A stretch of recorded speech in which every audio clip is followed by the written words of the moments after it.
This week, I really wanted to try my hand at making an egg bake casserole, and oh my gosh, I'm going to be doing this all the time now.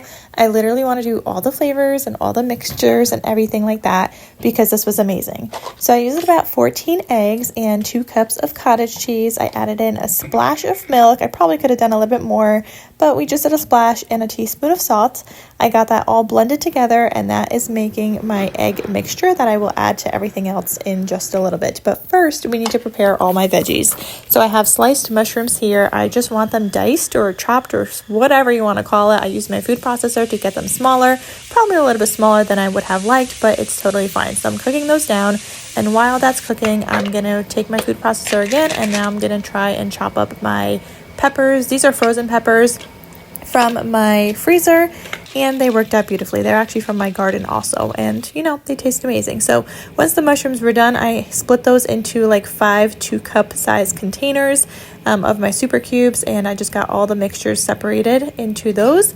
Then I add my peppers into my cast iron skillet, get that cooked up, and while that's cooking up, I am also going to chop up some of these beef sticks. So I've had these that I need to use up, and what better way than to add it into my egg bake casserole. So I add that beef mixture into my peppers, cook that down, and then separate that into 3 of the 2-cup trays, just because 2 of the trays I'm going to do with no peppers since Babe doesn't like peppers.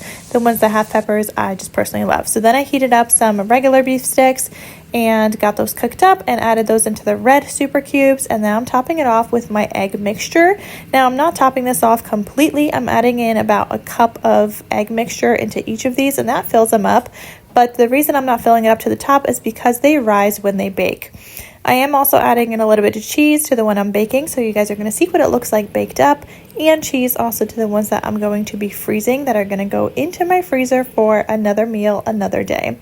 And this is how it baked up, and I will tell you, this was absolutely amazing. I want to do some with bacon. I want to do some with spinach. I want to do all the different kinds of mixtures now because this is just so delicious.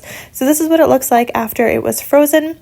Now, the reason I decided to do raw eggs and freeze it raw rather than baking it first is because I don't like the texture of when you bake the eggs, then you freeze it, and then you reheat it. I just don't like it. So I decided I would do it this way. And when I go to eat it, you're just going to defrost it the night before, and then you're going to bake it up the next morning at 375 for about 35 minutes. And now my freezer is stocked. I got breakfast ready to go, and I hope you give this a try.